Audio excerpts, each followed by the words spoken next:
নমস্কাৰ, জয় হিন্দ। পুনৰ এটা আপডেট ভিডিঅ' লৈ আহিছোঁ আপোনালোকলৈ আৰু এইটো ভিডিঅ' বিশেষকৈ BSF পাটগাঁৱৰ ফালৰ পৰা আহিছে আপডেটখিনি। তো আপোনালোকক মই শ্বেয়াৰ কৰিম। বহুতো ল'ৰাই মোক এতিয়া কমেণ্ট কৰি আছে। প্ৰথমে মই দেখাই ল'ব বিচাৰিছোঁ এইটো ডিকনেল নাকৰ যিটো মাইল্ড DNSৰ কাৰণে এইটো এবাৰ ভালকৈ চাই লওক। এইটো ডিকনেল হয়।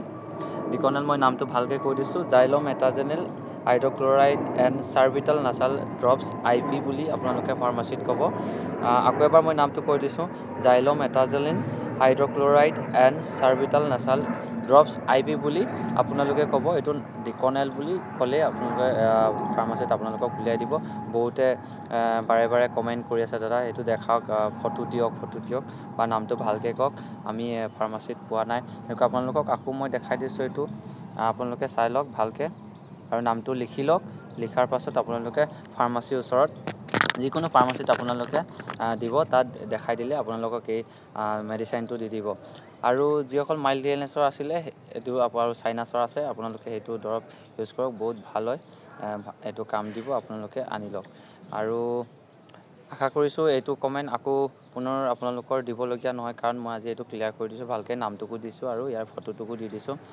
আৰু যি BSF পাটগাঁৱত হৈ আছে মেডিকেল আমাৰ অসমত, তাৰ ভিতৰত তাত ইমান হাৰ্ডৱা নাই বুলি আপডেট পাইছোঁ মেডিকেল। আৰু যিসকল বিশেষকৈ ৰিমেডিকেল পাইছে, তেখেতসকলৰ যিমানখিনি ৰিমেডিকেল পাইছে তাৰ বেছিভাগ কেণ্ডিডেট ফিট হোৱা গম পাইছোঁ। আৰু তাত ইমান হাৰ্ডৱা নাই, আপোনালোকে টেনশ্যন ল'ব নালাগে, বিশেষকৈ যিসকল BSF পাটগাঁৱত পৰিছে।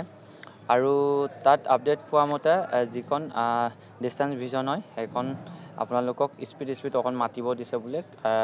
আপুনি যদি ক্লিয়াৰলি ক'ব পাৰিছে তেতিয়া স্পীড মাতিব দিছে আৰু লগালগ আপোনালোকক ফিট কৰি দিছে যদি মাতিব পাৰিছে। আপোনালোকে সেইকাৰণে যিমান পাৰি সোনকালে মাতিব দিওঁতে আপোনালোকে মাতিবলৈ চেষ্টা কৰিব, ভয় নাখাব। ভয় খাই খোকোজা মোকোজা তেনেকুৱা নকৰিব। আপোনালোকে যিটো দিয়ে পটাপট আপোনালোকে উত্তৰ দি দিব। এনেকৈ যদি আপোনাক ক্লিয়াৰলি আপুনি ক'ব পাৰে, যদি স্পীড সোধোতে তেতিয়া আপোনালোকক বেছি নোসোধে, 6-7টামান বা 5টা তেনেকুৱা আপোনালোকক আখৰ দি বাকী আপোনাক ফিট কৰাই দিব।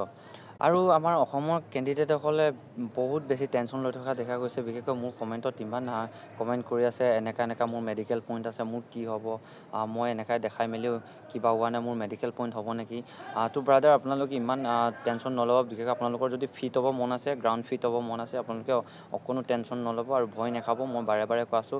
আৰু মোক যোনে আপডেট দিছে তাৰ পৰা BSF পাটগাঁৱৰ পৰা, তেখেতো কৈছে একো ভয় নাখালেই হ'ল, আপোনালোকে আৰামছে থাকক। যদি আপোনালোকৰ কোনো মেজৰ পইণ্ট নাই তেতিয়া আৰামছে আপোনালোকৰ গ্ৰাউণ্ড ফিটেই হৈ যাব, কোনো তাত হেৰি নাই। সেইকাৰণে আপোনালোকে টেনশ্যন নল'ব, ভয় নাখাব। বিশেষকৈ মই কৈ আছোঁ বাৰে।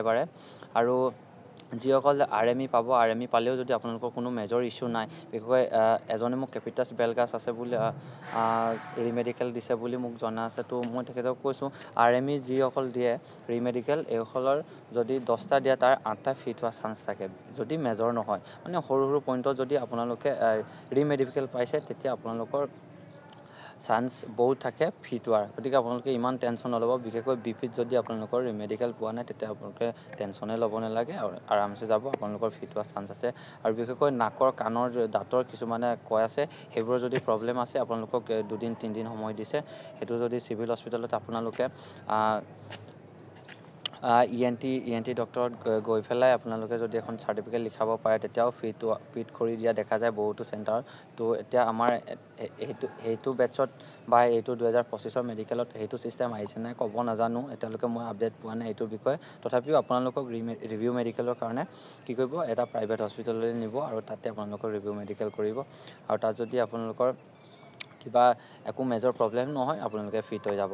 তো সেইটো কাৰণে আপোনালোকে টেনশ্যন নল'ব। আৰু মই কৈ আছোঁ, আপোনালোকে খোৱা বস্তু লৈ যাব ঘৰৰ পৰা, পাতলীয়া আহাৰ, একদম অইল জাতীয় বস্তু আপোনালোকে একো নিব নালাগে। ভালকৈ নিয়ক, পাতলীয়া আহাৰ লৈ যাব, খাই থাকিব। আৰু তাৰ এইবোৰ জাংক ফুড এইবোৰৰ পৰা একদম আপোনালোকে আঁতৰি থাকক, এইবোৰ ভক্ষণ নকৰিব। এই গৰমজাতীয় খাদ্যবোৰৰ পৰা একদম আঁতৰি থাকক, এইবোৰে বহুত গড়বড়ি কৰিব, আপোনালোকৰ মেডিকেলতো গড়বড়ি হ'ব পাৰে। সেইকাৰণে এইবোৰৰ পৰা এভইড কৰি ৰাখক।